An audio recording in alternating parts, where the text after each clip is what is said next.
I'm drawing a blank. I was hyped. No, I don't know. Every time. What you mean you drawing a blank? I don't know how to start it. I don't have any. Oh, Lord. Hashtag Ryan always got the bread. I hate that title. I hate that title. But it's true. It's not true. True, and everyone loves it. Exactly. Everyone does like it. Exactly. I feel like it's pretentious. Let me swallow my spit, you know? Get my stuff I together. know I have braces, so I spit a lot. Sorry. Me too. Gonna spread COVID like this. No coping conversations allowed. Fact. Why? I might say something irresponsible. COVID's a hoax. You know you love pissing people off. Got time for that today. I don't want any parts of that. I get canceled. All right. I'm gonna start. Here we go. Whoa, there we go. Hey, so welcome to the Ryan Got the Bread podcast. We are back. I know I've been out of the game forever. I have my nearest and dearest friends. Oh, wait, that's Joe Budden's podcast. Sorry.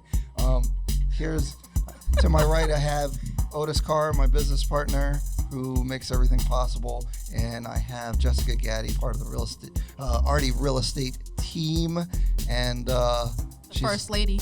Yes, the first lady and the first human and all that stuff. All of that good stuff. And yeah, let's get started. Woo. All right, so in this episode, we are talking about me and Odise's business, maybe Jessica, how she got started in real estate in her first year since she's been an agent. And yeah, that's what we're talking about. So how's everybody doing? Less than highly favored. Yeah, you Yeah. only had an hour of sleep. You've Yeah. heard. But I'm still here. Does it look like I only have an hour of sleep? It's Or It's an hour after we were going to start, but yes. But listen, I still made it here, so that's all that counts. And it's football Sunday, but we're all missing that. Yes. Saw it next door. What's up, Aaron? How are you? Okay, so I don't know. You have 8 names. I call Odise Aaron because we've known each other since high school. But other people know him as Odise. I was going to ask you that. So, what is your name? My government is Odise Aaron Carr. Okay, gotcha. so- Gotcha. My dad's name's Odise too, so when my mom got mad, she calls both Odise, so she had to figure out how to differentiate me. So Gotcha. Aaron. Aaron. Okay. But his dad would say he didn't have his parents didn't have enough money to give him a middle name. That's why Aaron isn't a junior. He's just Aaron. So. Oh, Lord. So, you know, we wanted to talk about how we got started in investing and go through our whole thing. So, I guess I'll start. Well, obviously, me and Odise are both from South Jersey. I went to high school in Burlington Township. He went to Maricopa Valley. Yeah, and yes. Oh, what's this phone? You gotta put $1 in the phone bank. You know, so after I graduated high school, I actually joined the military. I did 4 years. I did 15 months in Iraq. And during that time, like, even when I was going into the military, I knew I wanted to get into real estate. Weirdly, because my dad was, like, talking about it a couple times, and the concept of people paying you to live while you're just going about your business seemed super interesting to me. So when I got back from my 4 years in the Army, I got up with Odise, who kind of had a similar thing. You know, he wanted to start investing, and obviously real estate, since you have like a construction background, it was like a perfect thing. And we, our first deal was in Camden, New Jersey, 573 Berkeley Street in Camden. And we did everything possible to mess it up and do it wrong. We took every wrong turn. Every single one. Man. How long ago was that? 2013, 2014? Something like that, Okay. yeah, 2013, 2014. We were walking near Broad Street. We were just walking around, and we were looking at a different house. And then Yeah, I think it was like Trenton Street or something. something. And we, so if you don't know Camden, New Jersey, it's usually the highest crime rate in America or whatever. Like, it's always voted in the top, for the last couple of years. And obviously, the real estate at that time was very cheap, so we didn't have a ton of money. So that's like the only thing that we could do is buy somewhere cheap. And Aaron, your dad was a cop in Camden, and you actually were a cop too in Camden. So that's where we started looking. And we looked at another property on Trenton Street, and then we were looking through the MLS and found this other property on Berkeley Street, and we happened to go there, and we thought it was freaking amazing because it was like near Cooper Hospital, and that's where they were building all this new stuff. So yeah, it was going through like a downtown renaissance down there. So which is still going. Yeah. So anyway, we bought the property for like $40,000, and we bought it cash. My mom gave me like $15,000, and then we had the rest of the cash. And we bought it cash, and we did most of the work ourselves, which was not good. Yeah, that was horrible. Do you ever remember? So we had a contractor. Yeah, I remember. That was horrible. Tell the the story. Spill the We deets. were like running out of cash, and I had a motorcycle, and I gave it to him as like to satisfy the balance. Okay. Yeah. And he took it? Oh, he took. Oh, He still yeah. rides it today. Okay. We were in that house demoing stuff, getting dusty. I was like, Lord. oh. I would have paid good money to see that. I felt over my head like day one because, these old houses in Camden were built in like, sometimes the 20s, 30s, 40s. So there's like 18 layers on the walls. And it's something called plaster. And plaster's kind of like sheetrock, except it's over these wood slats and or a metal like chicken wire. So there's like thousands of pounds on the wall. And I didn't know what to expect. He didn't know what to expect. First day, you get done like one room, and you're like, It's cool to bust up everything. It is hell to actually throw out the debris Yeah. for Oh, plaster. really? Yeah, it's like Heavy. thousands of pounds Yeah. of material. And it was just y'all two. It was just us. Yeah. And then we're like, after like a week, we're like, Aaron, go find a crackhead down the street. We need help. So That shouldn't have been hard, though.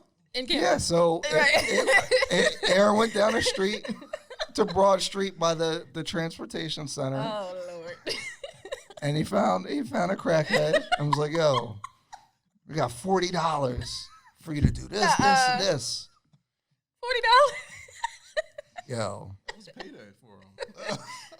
but we messed up because like he was doing good, and then I think we gave him too much money at once, and then he like disappeared, and then he broke into the house, Yeah. and stole the my copper. goodness. Yeah, basically he broke into the house and stole the copper, which is crazy. And then he got arrested, right? Yeah. So he got arrested. But the crazy thing is, we took so long to redo the house, like we would see him walking down the street. He just walked by. And we're like, yo. He didn't even care. Yeah, he didn't care. But it was probably worth it still. Because it took us like a month to demo everything. It took us a year and a half to finish the whole thing. About 18 months from beginning to completion to do the property. But we bought it for 40 and we sold it for 100. And since we did the work ourselves, we made like 10, 15 grand, which isn't really worth 18 months of your time per se, but it got us started. But from there, we went to Richards. From there, we Pine Hill? got our money together. Did we do that cash though? We did Richards cash. Okay. Cash money. So we didn't know about hard money lending. So the next deal we did was in Pine Hill, New Jersey. That was our best. That was like on paper our best deal still. So I think we got that for 34 in the door. right, we bought it for $34,000, 60 rehab. and we only put $60,000 into it, and it sold for 130. 135. And we made a good amount. I think we made on paper 35,000 with holding costs. That one was another one of the learning curves and stuff like that. Just learning the processes of doing a house from A to Z. Because that one we touched everything on the house. We gutted it, the new roof, new kitchens, new floors, new everything, bathrooms, and that one we had a contractor. We put him on payroll. The same contractor. Yeah. So actually, in the Camden one, I don't want to say his name, but say his name. Say his name. He might hear this. We hired him because we were doing most of the work ourselves, but then we tried to hire him to do it, and he would do he'd work 2 hours and then not be there, and then I got into a big fight with him, and then he was threatening to leave and all this stuff. And then you went to Cuba. Yes, we didn't even talk about that. Yeah, I got deployed. And look, I don't know how to change a light bulb, so Aaron really is the only one who knows how to do this stuff. I can only do dummy work. I can't fix the plumbing or anything. I hit things with a hammer, and that's it. So I was like, well, no. But the house was almost done. So, but I was like, oh, man, he's leaving. He went to Cuba with the National Guard, and I'm like, oh, God, this is terrible. So I think I had to finish paint. I hired a contractor to do the trim, and luckily that worked out, even though I probably paid way too much because I don't know the prices at the time. And, yeah. It came out nice. It worked out. It's the nicest house on the block. Yeah, it was nice. If you look up the pictures, 573 Berkeley Street, it was pretty cool. I remember our first couple weeks there was a nonprofit organization going around painting the facades of houses and doing the porches and stuff, so they could get the conformity on the street. The day after we closed on the house, Cooper Hospital put a thing on the door saying that they were going to fix the facade of the house. So they fixed the porch roof. Yep. They did the brick pointing. Yep. They painted stuff for free. Yeah. So we were like, yeah, we made the right decision to buy this property. That was just cool. Nice. And now, all right, so we're on Pine Hill, and we put him on the payroll in a sense. So we were paying him X amount of dollars every week to get things done.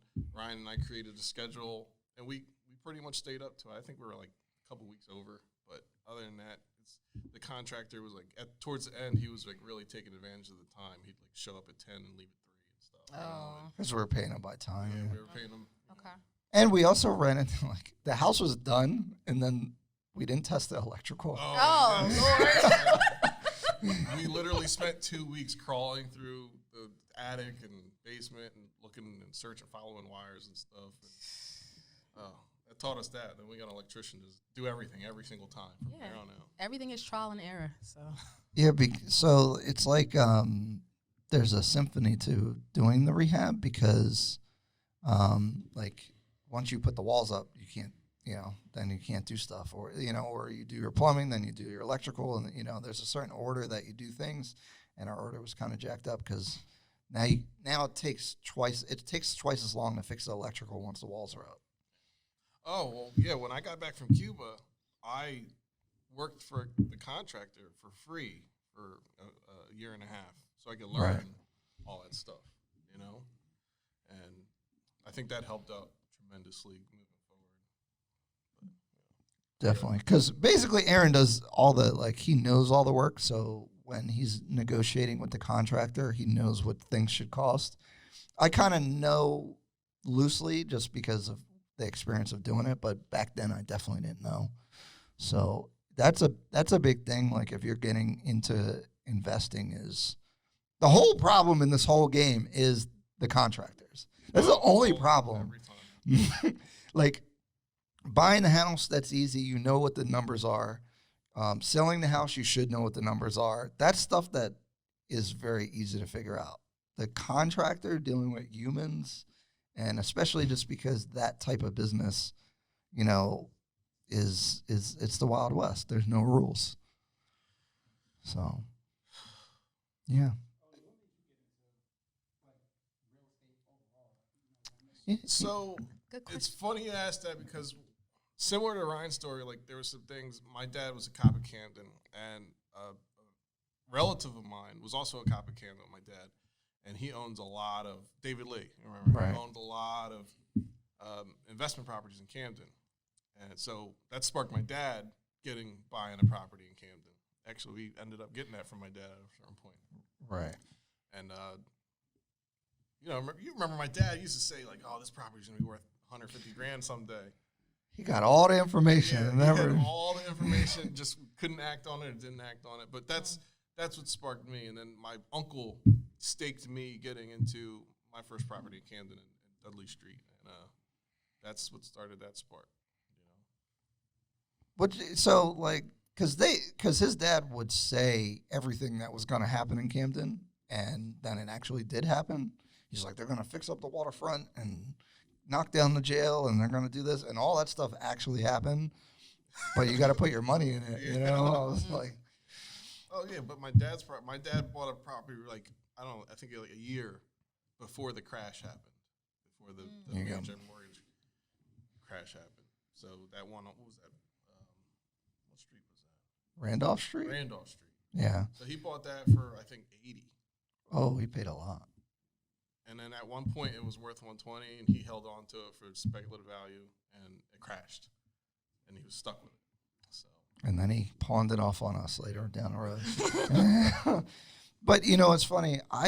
So my personal investing philosophy, I don't like messing with the super low income stuff because I'm not built for it. Like, it's crazy. Like you're just always, like there's great people everywhere, but you're more likely to run into like crazy situations. Plus, like the government there in Camden, like if you're trying to get permits, no one knows what's going on. You're like, what the heck is going on with this? The ultimate shuffle. And it's like you either make a ton of money or there's no appreciation. Like for example, in Philly, it's blowing up, but certain areas like what the hot zone is, where all the activity's happening, and then it spans out in like a circle or whatever. And so if you're on the periphery, you could be asked out if like it doesn't keep expanding, and now you're just in the hood, and the resale value sucks. So that like you hope that the gentrification reaches where your property is. Otherwise, you bought the property for 50 and it's going to be worth 50 for a long time. Or if it does hit, your $50,000 property is now worth like $250,000. So like that's too chaotic for me. I like in our local area, we're kind of in the suburbs where it's more consistent and the resale values are there for the most part. There is something to be said that people are moving into the cities or more urban areas. So I'm trying to adjust for that though. What's that, Kyle? Huh? I don't know. All the millennials like to live with the downtown until they have kids. So COVID. That's an interesting thing that maybe COVID. I don't think COVID's going to have a long-term impact on how people want to live in places. What do you want to say? Come over here. Our producer here is getting involved, Kyle. We're in a no Don't zone. get me started on danger COVID. Zone. Danger Oh, zone. Lord. I'm going to get canceled if you make I'm me going. talk about I'm outta COVID. here. I am going to get canceled. COVID is. Yes. All right. There you go. Come on, Kyle. And stop banging the table. You. So I was saying to you that COVID is making people want to leave cities because they don't know how long it's going to take. Like people are trying to find suburban properties. I feel like that's a short-term solution. It is, but it's going to have a long-term effect because also Why would you? You're gonna prices have been going up too, and now the economy is going to be on a downturn for a minute. Well, So, New York real estate is New York, screwed. all the cities, San Francisco, Chicago, like it's crazy. Yeah, but So I want people. y'all to talk about that. I just don't. I can't imagine that people, because of even if COVID lasts a year or something, like you're gonna move your whole life because of that. I don't think so. I think that office real estate is screwed forever, and I would not want to own any office real estate because all these businesses are going to realize that why the heck are we paying for all this office space? And everyone's working from home. Yep. And there's no difference. Absolutely. Why would you It's do that? cheaper. Yeah. People like living in the city where there's things, though, you know? No, I don't want to live in the city. I hate it. But everyone I talk to, and most people my age, want to live where everything's popping. Nah. I was in love with that idea when I graduated high school, but not anymore. I like where West End. You like grass. Yeah, I like grass. You like grass. I like grass, too. But I'm telling you, there's a contingent of people that want to live and walk to the coffee shop and get avocado toast. Yeah, I'm good off of that. I don't need all of that at all.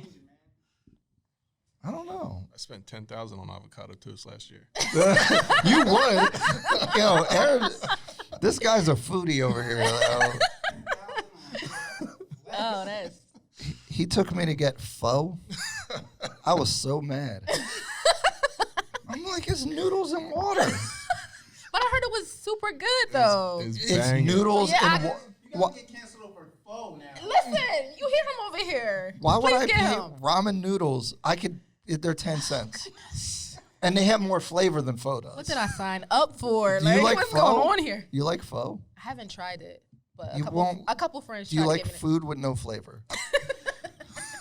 I didn't hear that. I just heard it was good. I didn't hear that it no flavor. Okay, imagine noodles, right? Ramen noodles. And then they put it in water. All right, and hold on, there's more. Then they put some leaves from outside. That's pho. No, stop it, yo. There's some green stuff in there. I'm and not it's even. noodles. I'm not even. I'm not even about to entertain you. I'm not. Goodbye. Next topic. What else are we talking about? So, Pho's got to go. I was so mad. I didn't even pay for it. I was mad that you paid $10 for noodles and water. that day, I remember thoroughly enjoying that pho. Wait, so you rather eat a cup of noodles before you eat the pho? That has more flavor. Shoot. Okay. I would prefer the 10-cent cup of noodles Oh, over going to a Lord. pho restaurant for $10. Okay. And I'm still hungry after I leave. Okay, that's facts. Don't say where you went, but I did hear that depends on where you go. From people that, you know. They need some black people up there put some seasoning in that stuff. It's not a black food, but you know, people from the culture. I can't remember if it's Philippines. Vietnamese. Vietnamese. Yeah, Right. yeah, Vietnamese. Vietnamese people have told me that it depends on where you go. They need some sauce. They got no Yeah, sauce. so you gotta put the hoisin sauce on the side with the sriracha, and you know. Yeah, I just pour sriracha in it because I need flavor.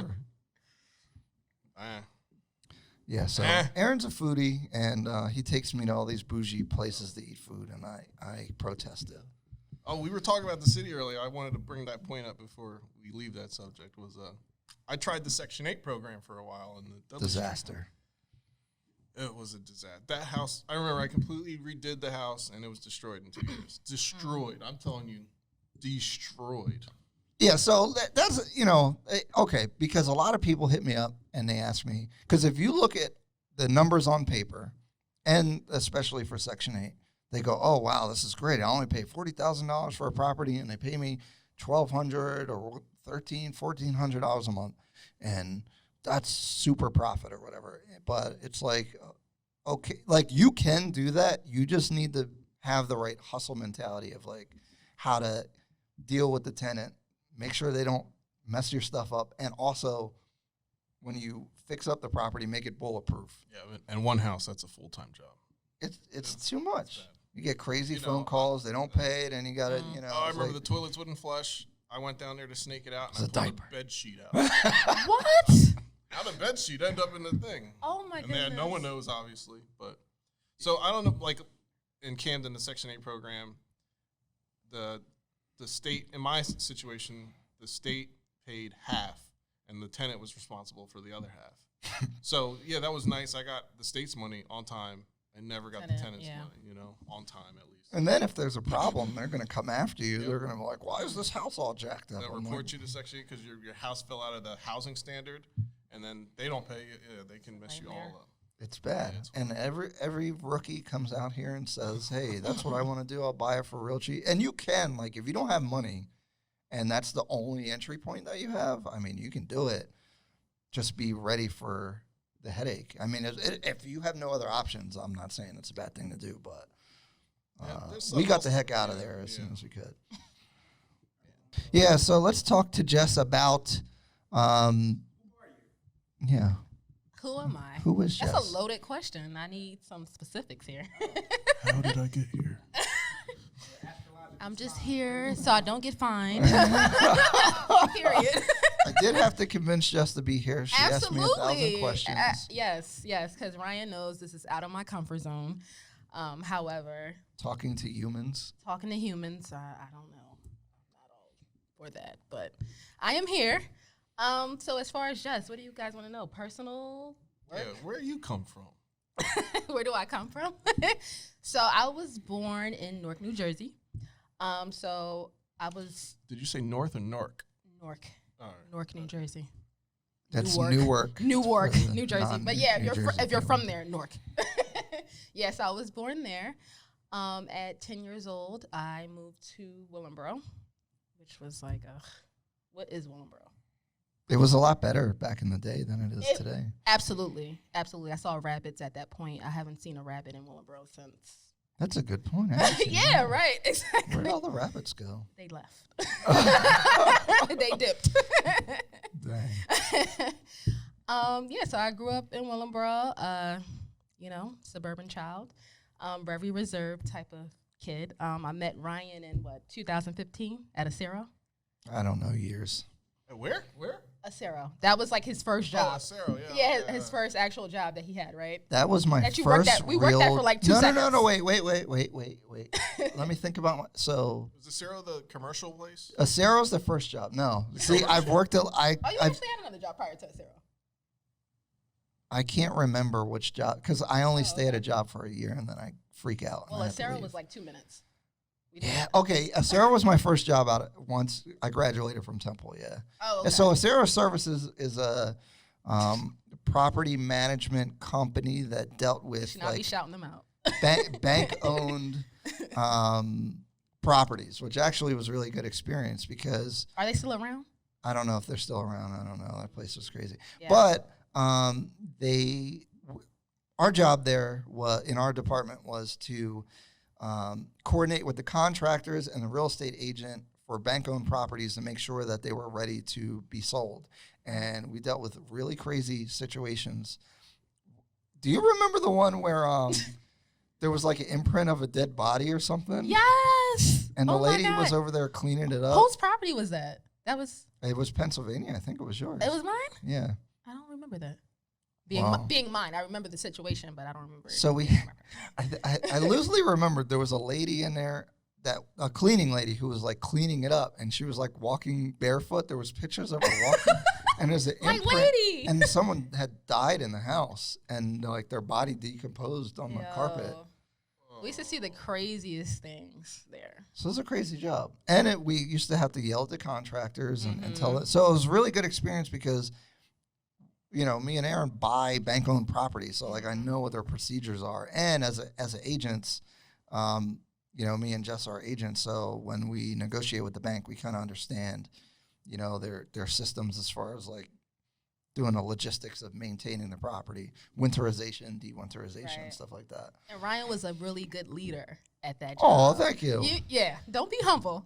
That's why I quit. That's why I quit. Oh my God, yeah. So That was the terrible. manager disappeared for a week or two. Like the Yeah. owners didn't even know she was gone. Because Ryan was running the show. He was always the one running the show. She was never Thanks. doing anything. And Yeah. I was like, if you guys don't give me a raise or something, I'm quitting. You out. We all quit But- the same day. But see, I'm a rabble rouser. Yo, seriously. I'm like, I'm not staying here anymore. Let's go. I convinced our whole department, Our except whole for 2 people, to leave. And we were gone. And we look left back. at lunch. It was Yep. epic. Got some drinks after that. Yeah, we Chilling. went out somewhere. Yeah. Wow. Yeah. Yeah. Yeah. And then we worked at Freedom together. Yeah, so For a yeah, little it's bit. weird. Mhm. Tell us about Freedom Mortgage, Jess.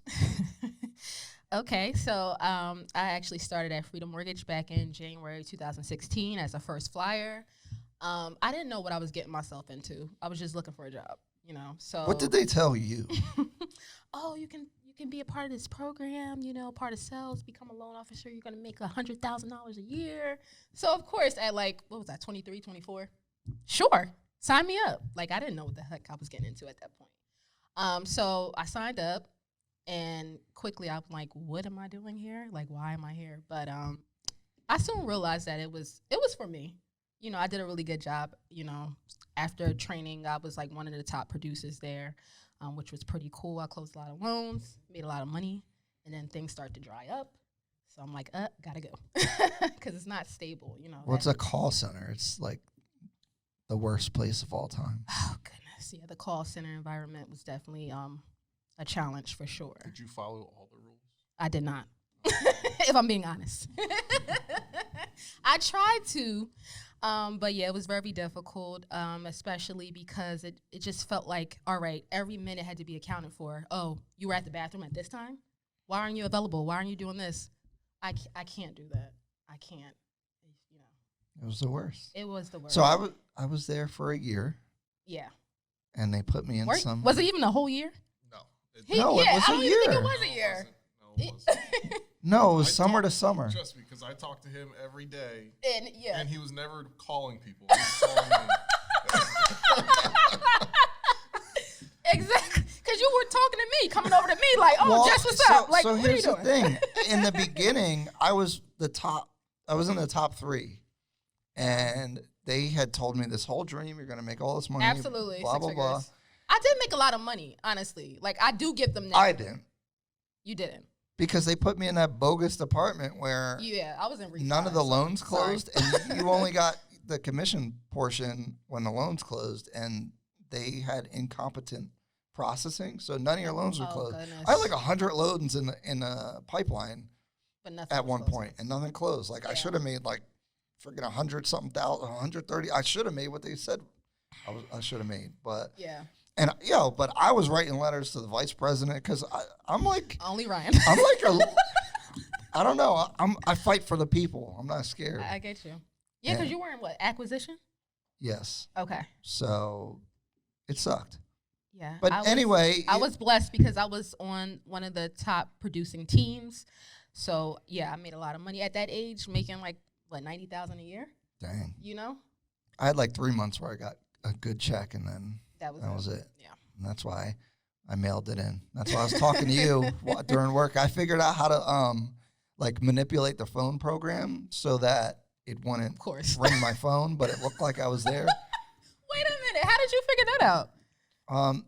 You had to dial a call. Okay. So it says on ACD call or something. So it's just sitting there. Yeah, it would sit there. And But if then they pulled that wouldn't- call, they wouldn't hear anything. I forget. There was a way to do it, though, where it wouldn't show up unless they looked at it, and there was no leadership there, so they would never find it. So it was great.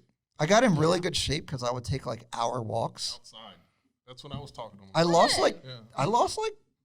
10, 12 pounds from walking. I walk, like, miles. So what, you walked around the building? Yeah, Okay. it was amazing. Yeah, I wouldn't really do that. Yeah, well, yeah, it Because helped. God forbid, if I was going longer than like 15, 20 minutes. So then, work. so tell us your work journey now, because we talk about this all the time.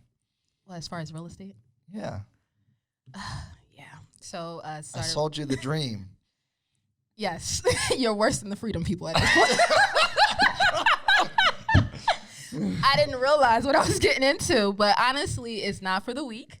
I would say you definitely got to put the work in order to reap the benefits, because it's been a challenging year, and then the pandemic is not helping, obviously.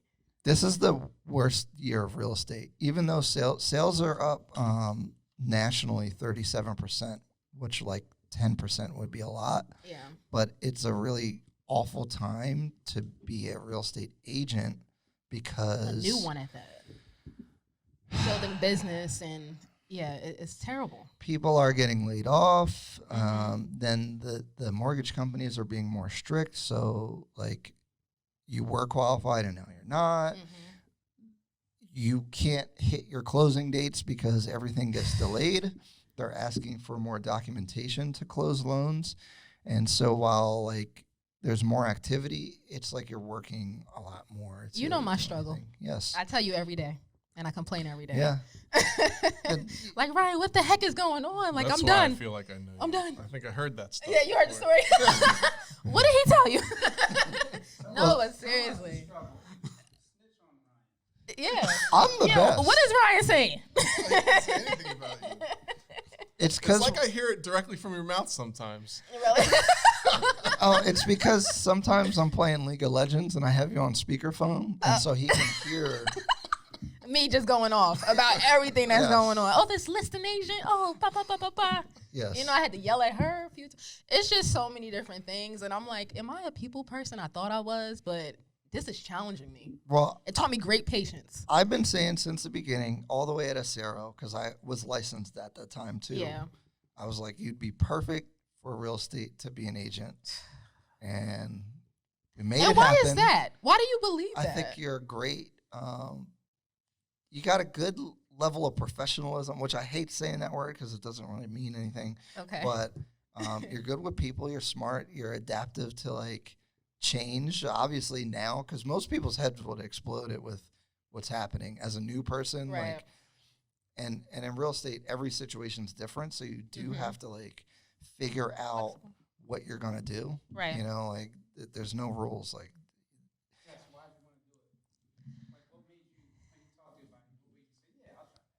yeah, Kyle says our producer here is helping ask questions.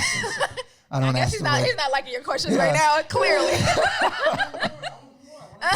You want more? Honestly, because for a while, like, Ryan isn't the only person who came to me and said, like, yo, you would be a really good agent. I've heard that multiple times from multiple people. Did I believe it? I just was like, I don't know. You know, I know I was a good loan officer at the time. So I wanted to kind of see, you know, challenge myself, push myself, and see if that was something that was possible. So I'm like, why not?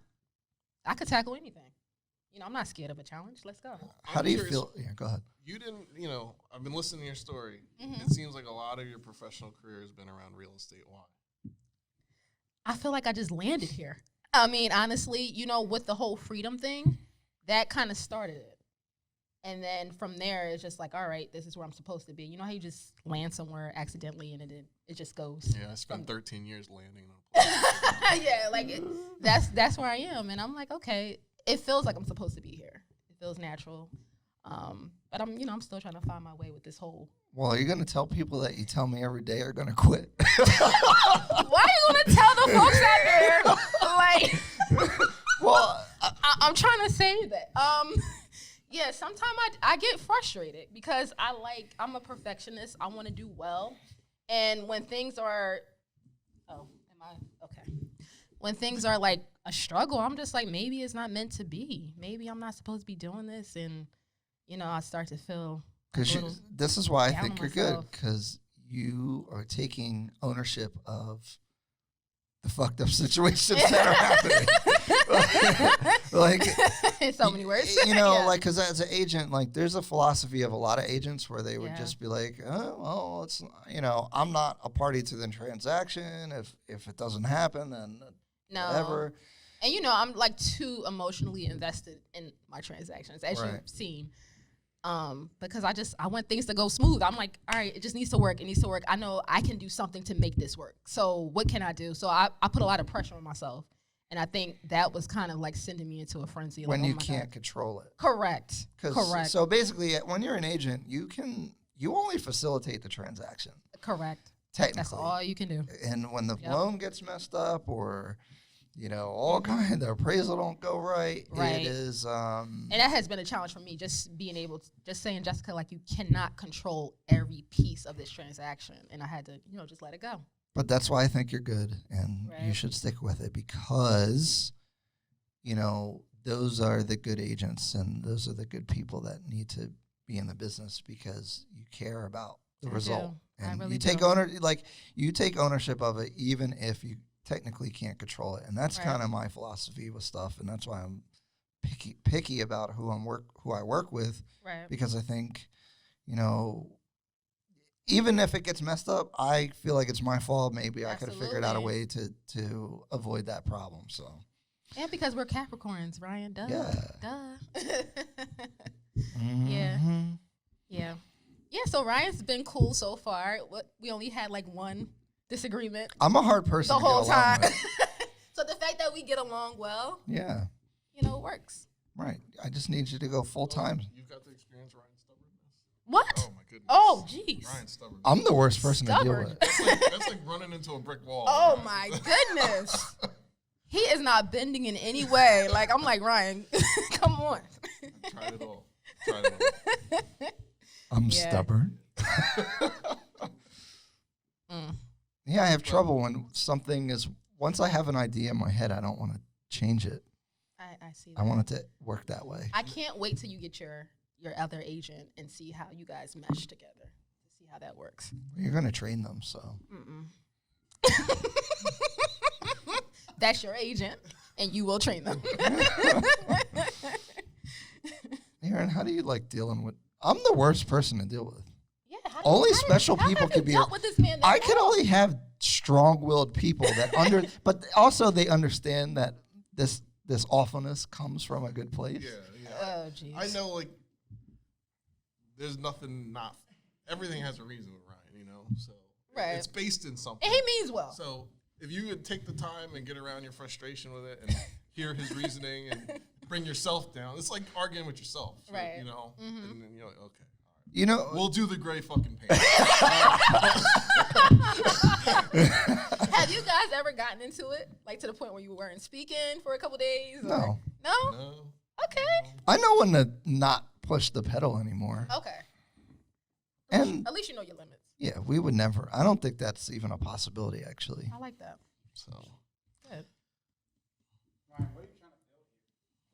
What am I All trying right, to build? Kyle with the question. Well, first, let me say that I have a philosophy that I am hardest on the people that are closest to me.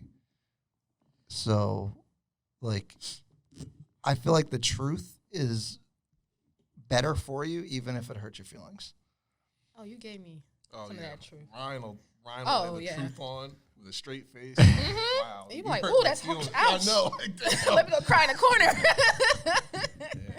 You'll But- spread it on like butter. But a Yeah, person I don't absolutely. care about, I'm like, sure, that's a great idea. I don't care. You know, and I struggle with that because only special people can get that. Like, I'm telling you the truth because I think it's better for you as a person, Mhm. even though it might not be good for your feelings. It's never good for our feelings. but- So Kyle's asking me what I'm trying to build? Trying to take over the damn world. All right. Oh God, there's a lot to talk about. Our whole team is here. Yeah, so Kyle, who's behind the camera, he's over here. He's my business partner with FI Media, our production company. That's how we have this existing right now. I have this idea of taking over the world. Basically, it didn't play. There you go. Sorry, guys. I know I don't use my drops, right? Cash is trash. I need to Cash is trash. hit my drops. Huh? What? I did start with it. Yeah. I mean, there's so many things that I'm trying to do. I think that the biggest thing is that the core of any business is marketing. Like, Jess, you know, like, you Yes. get your real estate license, and then what do you do? You got to find people that want to buy or sell houses. Right. So we have to market to people. And so having this production allows us to get business. You know, Aaron has a construction company, How to Renovate. I don't even know if I want to plug it because he's like, it's too much business. Stop telling these people to call me. I don't want to deal with it. Which is a good problem to have, right? You got to get people. And because of Right. our production, that's how we've, got, and I believe in authenticity and a lot of integrity. And I think that carries over into like everything that we're trying to do. And I think that's why we've been so successful. But shoot, I want to have a real estate brokerage. Don't tell our current brokerage that. Okay. All right. Oh, well. That they're gonna see. No one watches this podcast yet. We want to have the construction company. We want to have the property management. We want to have a media marketing company all within one house. And obviously, the media company is the engine that makes that go because you can sell anything if you have marketing. So that's really what I want to be a one-stop shop. If you're a real estate investor, if you're a client who's just buying or selling a house, and you know, we are geared. You know, there's not like our real estate office. How many black people work there? 0. No, maybe like a handful. Like Well, 5, out of like 6? 90 agents, there's probably like less than 10% of them are. Right. You know, it's probably only a handful of us. Mm-hmm. So that's an issue. And I think that it's important for representation purposes, but also like I know that when I started in real estate as an agent, like most of my clients, we didn't have a cultural connection. And so like it's difficult, you know, and I feel like we're at a disadvantage at times because of that. Absolutely. And you know, like we talk about it, the white people have the money. That's the truth. That's the honest truth. In Yes. general, I mean, you know, It is what it is. Yes. because we're talking about like our average sales price is what 180, 150, 170. and then there's some other people that just get $300,000 houses like it's nothing and make a lot more money. Their first sale. and that's is a their friend. $400,000 That's house. their network. Our Correct. network is people that their credit's jacked up, and we got to do the most to help them figure out. And then they got legacies of things that they got to break the chains of, as far as like, Absolutely. don't take out a loan for a house. That's Absolutely. bad. You Yeah. know, our relation. Black people's relationship with money is really challenging, especially with credit and real estate. So there's a lot of stuff like those are the intangible benefits of what we're doing, is where we're trying to, make change with that stuff and through marketing and through working with clients and guiding people through the home buying process, and then moving into investments, because we're working on doing group investment projects that I can't advertise, so I'll just keep it there. So yeah, I mean it's but what the issue now is like scaling is so difficult. Like I'm maxed out on my time, and I'm trying to bring people in. That's why Jess is here to help co-host, and hopefully we can figure out the rapport here and do that. So maybe you do your own episodes sometimes and stuff. Oh my God. So Just taking me all out of my comfort zone right now, all you know? do- Jess, you talk to people. Stop playing. I do, but I'm not a podcast host. Like, What's the difference? Me neither. All right, Jess. So tell the people about your first year in real estate. Well, First, did you make any money yet? a little bit, but that was kind of on the side. The rental. Don't tell people. Oh, okay. No, I'm just kidding. Wait, how long have you been licensed now? Has it been a year? I think it officially was like December of 2019. Okay, so, Everything was done. and we're recording September 13th right now, something like Yes. that. Yeah, so almost a year. Yeah, it is terrible timing. Yeah. Well, like I said, as I expressed to you multiple occasions that I've struggled as far as just even getting these offers accepted. What do you like and don't like? Um, First, start with what you like. What do you like about being an agent so far? So far, what I like about being an agent is that I get to build relationships with people. Do you actually like that? Yeah, because Okay. Yeah. You were sounding like Kamal. You sounded like Kamala Harris for a second. I was like, are you being a politician? no, seriously, all right, because all right. I met I'll accept that. I met some cool people along the way. Mm-hmm. And that wouldn't have happened if I wasn't an agent, because I'm not just going out like, oh, hey, what's your name? Hi, can we be cool? So Right. with that being said, that's helped me to come out of my shell, because I'm very reserved. So it's helping me build relationships. This fly, I'm sorry, it's a distraction. We're being attacked by a fly. Yeah, I know. Very sorry. Yeah. So, okay. So that has It's fly ping pong. I know. So that has been my favorite part of everything. As far as dislikes goes, just not being able to control every aspect. I didn't realize how controlling I was until I've gotten into this business. I just want everything to go my way. Like, and if it doesn't go my way, I'm pissed. I don't want to deal with it no more. I'm like, all right, I don't want to do this. Goodbye. So as far as the transaction that I'm dealing with now, with a lot of the hiccups we're having, and, you know, it's been like 2 months since we've been under contract. Which transaction is it? The one that you're on. Oh. So, and we still don't know if that's actually going to close.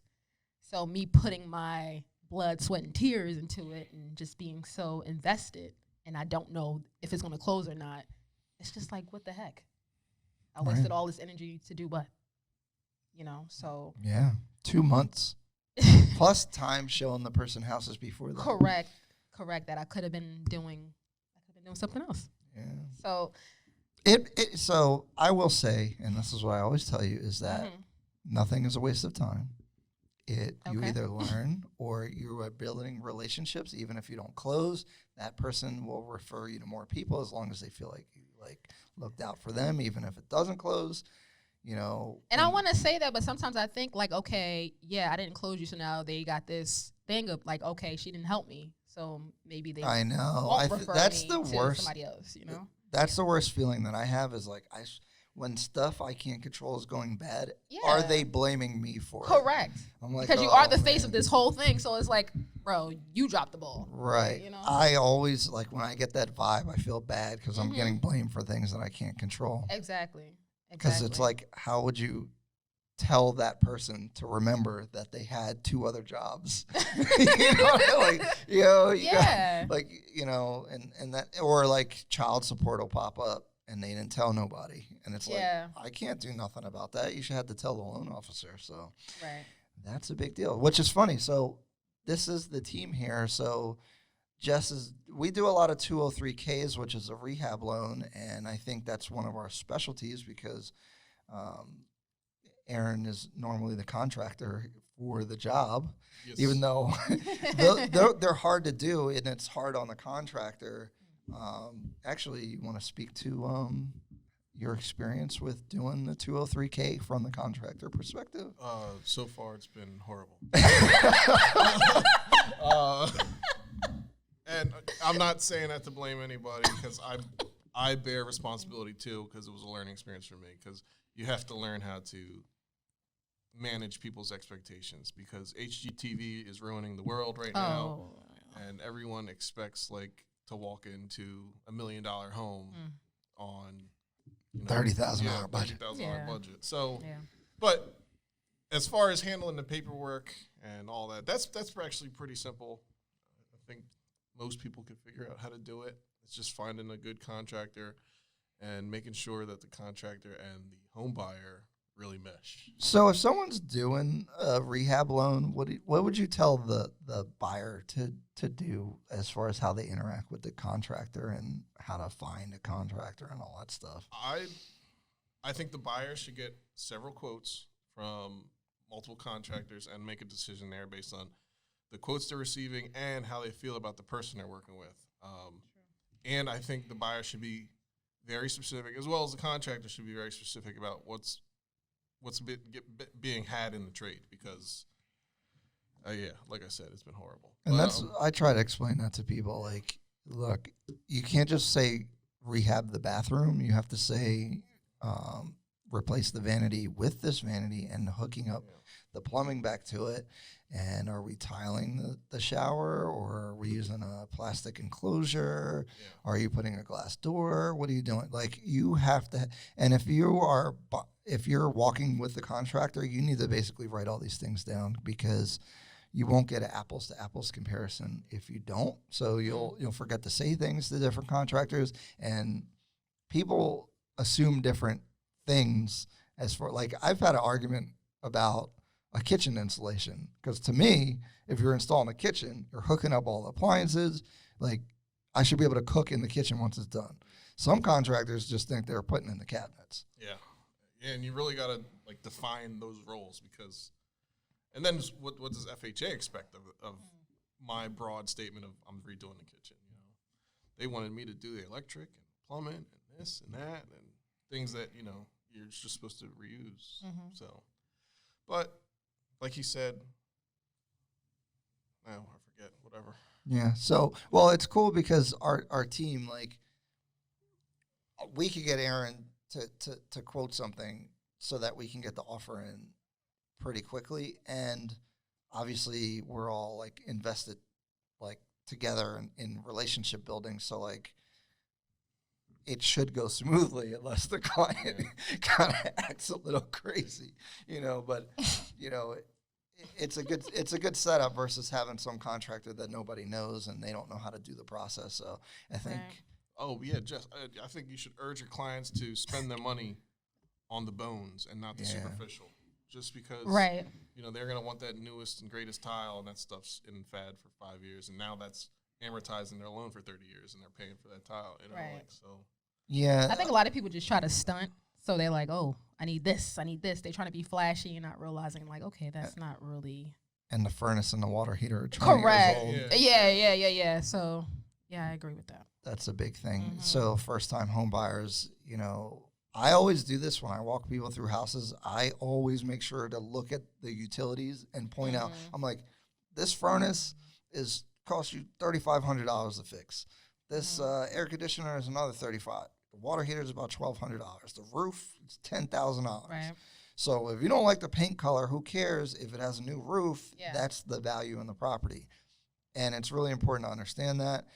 And first-time home buyers don't get that. Seasoned homeowners understand it. Once they have to pay for a roof, they're like, oh, shoot, this house has a new roof. I want to buy it. So that's a big thing that we want to educate people on and that I always try to emphasize. And I think Jess has picked up on that from. Yeah, you pushed me to do the 203K for this transaction. And I'm like, Ryan. So that's a good thing to talk about, too. So. Lord. The 203K, which is the rehab loan, is a great loan on paper to because you'll have equity in the property if you do it right and you do a smart rehab where people will want to buy your house after it's done. If you add green, crazy wall colors and start doing crazy stuff, then maybe not so much. But for agents, it actually sucks, and most agents are going to want to discourage you from doing it. But we have integrity with my team here, so we were like, "Hey, it would make sense to do a 203K." Out? Okay, let's go. Let's do it. Because you know the agent does more work as far as like, and it basically is more work. You got to make sure that the contractor's coming through and doing the quotes, and then getting all that stuff submitted to the mortgage company, and then way more time. And you don't make more money, and actually you make less money because if you sold them a house that was already fixed up, the price will be higher than if you do a cheaper property. Correct. So that's why if you talk to agents about it, most agents will be like, hey, why don't you just buy a house that's already in good shape? Right, because the listing agent that I was talking to, she's like, I have no idea how a 203K works. And she's been in the business for years. So that's the other thing. And they'll discriminate against your offer because it's 203K and they think, rightly so, it takes longer to close. What you doing over here? I don't know what's going on. This thing has shifted 45 degrees. Slide the table back. And maybe the wine. Oh man. But both of you guys develop good rapport with your clients because when I meet clients after you meet them, they trust me on the strength of you guys. So I mean, I think that goes a long way, especially with you can recommend them important items to consider, and they trust you on that and follow your. And that's our team concept, you know. And I envision that extending into all the areas that we get involved with, where, you know, if you're in our circle of business, whatever, you know, whether it be property management, construction, or real estate, you know, you can trust us with integrity and all that stuff. That's why what's what we're trying to build. Yeah. And I've received Jess really is good. trying to bail out on me sometimes. But. Come on, stop telling the people that. Like, don't listen to him. No, but people really do trust us because people come back to me like, yo, thank you so much for that recommendation. Like, you know, such and such was really good, blah, blah, blah. So, I mean, they do. And That's the marketing absolutely helps Yeah. because I get so many compliments on that. Oh, my God, that video was great. I don't see how you did that. I couldn't do it. But I'm like, yeah, thanks to Ryan. Hi, I'm Jessica Gaddie, and what is debt to income Oh, ratio? Lord, come on. Yeah, all my cheesy videos. The videos help. You know, They do. people don't know They these do. things. They do. Yeah. So, what else you got, Kyle? Oh, actually, Everybody, Ryan is single, so if you guys are, I'm going to plug him. I'm retired. You're not out retired. the So game. any ladies out there, make sure you're ambitious. Like, they can't be a bum, right? Pretty. They can. They can't be a I bum? like a ratchet. Stop this. You do not want no bum. Thank you. Come on. I kinda like he a wants a ratchet. project. He wants to fix something up. That's his problem over here. I kind of do. What is your- I'm into that. Why? I shouldn't be. That's but not I'm into good. that. That's In the not what? In okay. the what? The poop thing? No. Yes. On his poop fetish. No. That was an off-camera conversation about Odell Beckham Nah, Jr. include that in. Don't link that to me. I think I do like a project but I I shouldn't. think the ladies do want to know more about Ryan.Fagan No, and what they he's don't. looking for. Come on, Ryan. Okay, then ask me questions. and I'll answer them. What are you looking for in a woman? A wife. Oh Lord, I'm not prepared to answer these questions. But you just told me to ask you one. What the heck? Oh man, Answer the question. I can't. You guys reach out to Jessica. She and I will screen Yeah. you guys. How about Oh, yeah, that? we could do that. Yeah. We could do that. Go in her DMs and because I don't know how to talk to human beings. You do. You cannot have a person screen your He's so serious, too, because he don't I want to am. deal with it. I He don't. doesn't want to deal with it. I don't have a lot of patience. Yeah, right. Everything is like business. You don't get a romance agent. They have the Indian. Right. The Indian. There's an Indian show where they do that. I was like, yo, this is actually appealing to me. No. Did But you? that's their culture. There's a It's show on nuts. Netflix where they have like a relationship, like Like a they. Shark Tank? You just want to what, an arranged marriage where you guys No, but He wants some I need some party, like- pre-screening or something. Good. Yeah, good to think- go. What's that? Some website does that for you. They pre-screen. Do they? You got to pay for that, right? Yeah, Match.com. That's Oh, it. Match.com. They do a percentage or something. I need a pre-screen. Actually, that reminded me, Jess. See, this is me deflecting. How Here you go. one of the things that I don't know how to help you with that I am always concerned about is like being a female in real estate. Oh, that's been a challenge. Or actually not female, a woman in real estate. Thank Just said you. female is like a weird thing. Thank you. Appreciate that. You know, because It's different. I think it could be a problem. It's Like, 'cause different. They'll be like, And hey, what's up? I'm looking to buy a house. I've voiced my concerns to you about this numerous times. As far as, it's because you're trying to screen these people and see if they're actually serious about buying or if they're just trying to get your time because they want to get close to you and maybe take me out on a date. So yeah, as far as women in real estate, we do have to deal with things like that, and especially showings, security. Yeah, Like, it's that's just the other me thing. and a guy there, you know? I don't know if he's legit. So that has been my concern from day one. Luckily, I haven't had any issues yet. And I think it's messed So- up because, like, you know, I've never had to think about that. Exactly, know, as a guy. Yeah. And so, like, I would never turn down somebody because I got sketched out by how they acted. Yeah. And But, I actually you know. told you, like, it was a client that, you know, a lead that I had. And I was like, no, Ryan, I can't take that lead. Right. But Because they're creeping. yeah. Yeah, that's They- a tough they were in the situation. DMs. That's a weird situation. What's your stance on it so far? As far as what do I do? Like, how do you know if they're serious or not? Well, I mean, I do seek the pre-approval and all that stuff. But when we go do these showings, Is that enough, the pre-approval? If they have a pre-approval, are they serious? they're putting in offers. Does that seem serious to you guys? I mean, I think I know a guy that would get a pre-approval just to talk to you. So I don't Okay. I mean, like, the guy, the guys that I worked with, I'm not going to just single out one person. So let me make it general.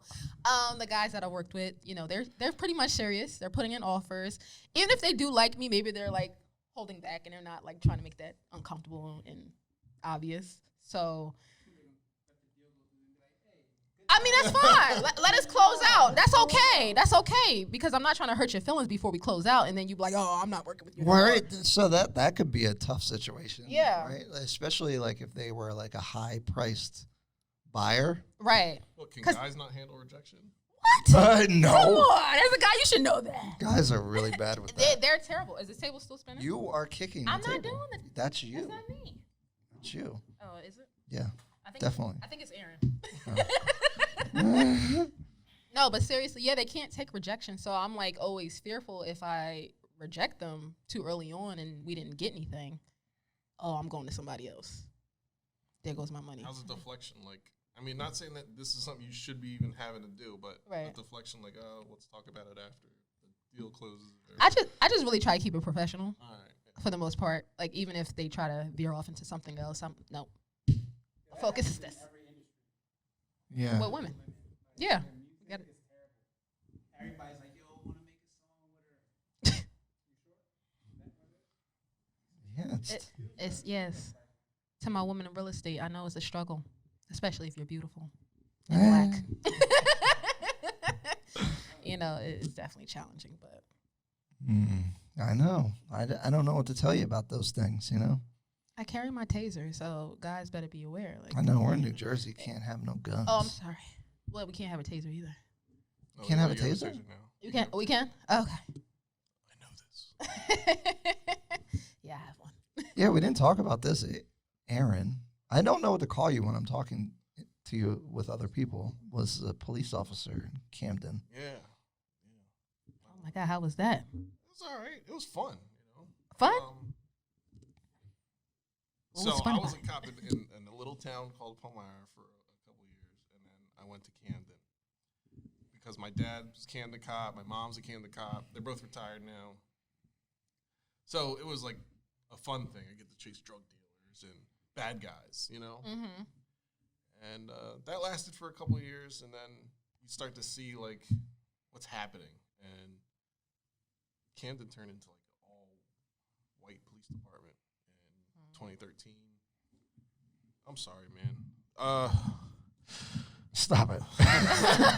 So, you know, I fell out of love with the job, but when I was there, like I made a point to like learn the job and learn what a cop's supposed to do, what the laws are, how we enforce it, blah, blah, blah. And I retired a couple months ago, thank God. And I'm in law school now. It's like pursuing, as BT said, a dream deferred. So something I was like had an interest in. I'm interning at an office now. And this is someone I asked about being a lawyer, I don't know, I think 8 years ago.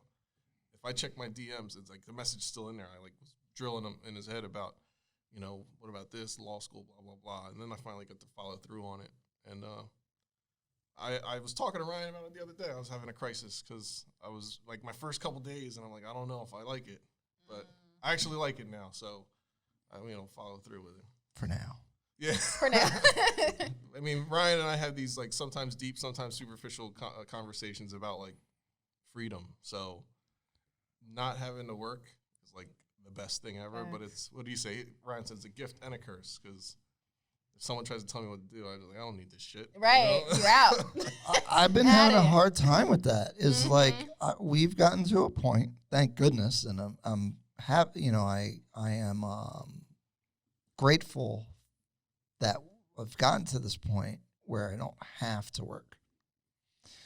Right. So it's a gift and a curse, because when you have to do something that you don't feel like doing, I literally could just be like, I'm not doing that.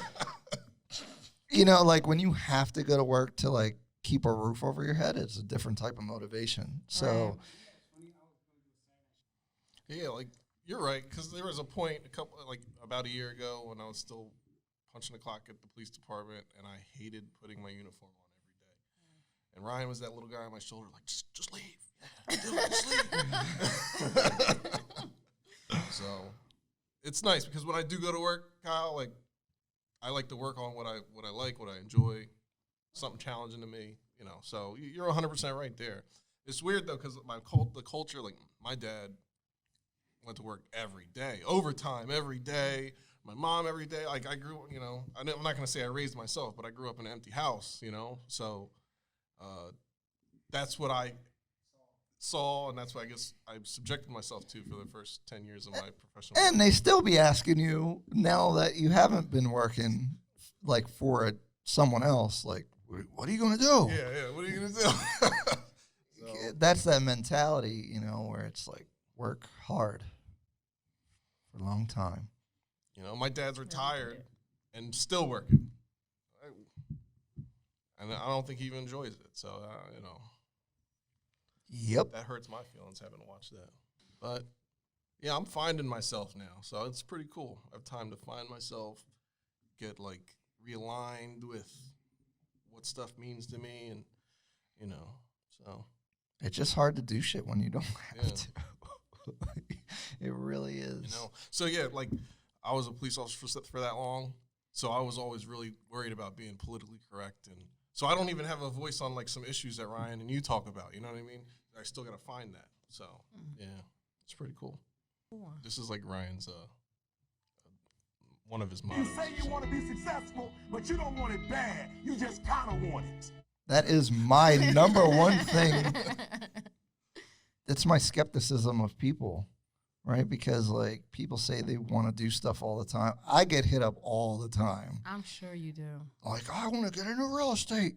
And I'm like, all right, save $100 a month. Goodbye. Okay. It's like, yo, you don't really want it, you're not. And what's funny now, mostly on my Facebook page, but they see the version of me that exists today, and they don't realize Yeah, I think it's an overnight thing. Right. They I want literally- microwave results as I've- far as that. I've literally been on this path since I was 18. Yeah. I was on biggerpockets.org reading forum posts in Iraq in 2008. He definitely was. That's 12 years ago. And they're like, I want to get started. I want to be like you. I'm like, okay, well, this is 12 years. And we're not even big. We do 1 or 2 houses a quarter. Oh, he said scaling earlier. So, look, we were talking about that earlier. I'm sorry. I'm not trying to, Yeah. conversation, but we were doing one house at a time, right? Then we used all cash for a while. Then we found hard money. And, the contractor thing's always an issue, right? But then we get our single houses done, the last Pennington one. 3 months. Flawless victory, right? Let's scale up. Do 2 at a time. Same problems, not contractor really, but financial maneuvering and stuff. COVID. Yeah, same problems all over again. So it's it's a new level. Every time we're on a new level. I'm on a new level? No. Sorry, you played yourself. Congratulations. Yeah, congratulations. You played yourself. Yeah, so, as far as our business, that's where we're at now. We're getting into using other people's money. We were doing hard money, which obviously is not the best way to go because of how much it costs, especially with COVID. Everything got messed up. Now it costs more money to borrow money, and terms are changing overnight on all us. the terms are changing. We almost got screwed on that. But Ryan didn't even say we had investors and we bought all our investors out. We got rid of them. Yeah, we paid everybody off. I paid my mom back with her initial amount of money that she gave us. Paid my dad back. We sold his property that we ended up getting from him. So here's the thing. So we're getting rid of our we're not bad inventory, but we have a property in Gloucester City that's a duplex that we bought for $100. I have it under contract at $140, but now I'm having an appraisal problem. But we'd like to cash that property out because obviously that's a $40,000 net gain in what we've owned it for 2 years. So the market is crazy. It's weird with COVID, and COVID has made prices and everything go up, which doesn't make any sense, and I don't think it can last. But everybody's buying houses right now. Like I told you. Kyle thinks they're leaving the city. I think that there's been pent up demand, and I don't know, man. I've been wrong about all my predictions about COVID right now, but at the end of the day, I think when you have 8% unemployment, which it is right now, office space, there's going to be a crash in office space market. Like it has to happen. You can't have, when you try to buy a house now, there's like 10 offers on the property. These are all giant problems. So I think that I hate making predictions, but I think we're going down. What are you doing? Yeah, tapping things. Making awful sounds. Making a whole bunch of noise. But yeah, so like I just think that the market's got to at least cool off, and it's dangerous out here. So can I just take a break and then come back when it gets better? I've been trying to take a damn break. I don't know what the heck. I never got any time with you, but like when Ryan started out, from my bird's eye perspective, my 1,000-foot view was you got your x-axis and your y-axis, and it was time and clients. Right. And it was like a really long like bell curve. And then when it got there, like every new week now, Ryan has a new client he's talking to, and it gets there, I will say Patience. It's exponential. When you, like my first year, I did like 0. I think I might have had one closing. Then it started picking up. And was that closing super difficult, like how I'm experiencing with mine, or? Oh, I mean, okay, so I had a deal that didn't close. It was this guy was blind. Yeah, you told me about this. He lived in Kensington and Philly, which is Yes. super hood. I used to have to go pick him up. Yes, I've been there. And he was buying an $80,000 house in Northeast Philly. And I showed him mad houses, and it was hard because he's blind. I had to help him go through the house and all that stuff. And he put an offer on a property, and then like he tried to cancel it. But like he was acting weird. Like he was like, oh, they have to make these weird repairs and stuff. And he like disappeared. He ghosted. And then his girlfriend calls me and says, like weeks later, saying, oh, he's buying a house with a different agent that he found somewhere. That was my first like client that I had under contract. So like, yeah, it's shitty. And like my very first contract that I had that you actually got involved with. And you almost turned them off from even wanting to work with me at a point. Remember that? Well, sometimes you got to yell at the people. When you have more time in the business, then you'll know when you should yell at a client. I mean, I fired clients. I didn't want to scare them off. That was like one of my first clients. So in real estate, they'll tease you sometimes where they act like they're going to jump in the pool, and then you go to jump, and then they stop. Right. And sometimes you got to know when they're acting like that, So that is a thing. But it's a snowball, because I was thinking about taking off until the new year, because dealing with COVID and sometimes the people want to be at the house and wipe down the everything that you touch, or they'll open the doors for you, and then the seller is and they're like, here's some gloves, and they're like, it's like, just what is like that? This is not. I don't have time for this. Super uncomfortable. And so I was going to wait until the new year and just chill, but then I got a whole bunch of phone calls. Yeah, you have like 1 million leads right now. I have like 2 million in sales on my board potential. Slight flex. It's not a lot, Yeah, but it just came out. So it just comes out of nowhere. Like if you're getting and this is, I'm looking for a full-time agent to bring onto the team, and what I'm telling people is, be ready to not make any money for 6 months. And with the pandemic, you might not make any money for what, a year? Maybe longer than that. So it's hard to find the right person. Yeah.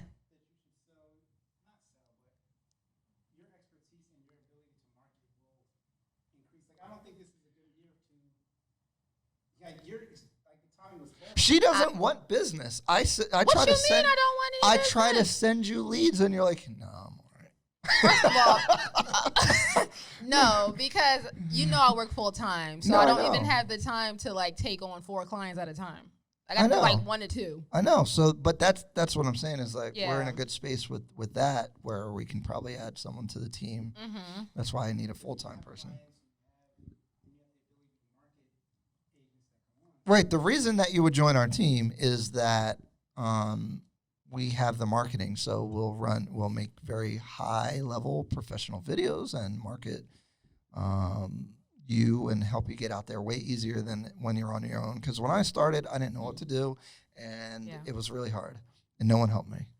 So I'm trying to give back and help people as part of the team. That's my model.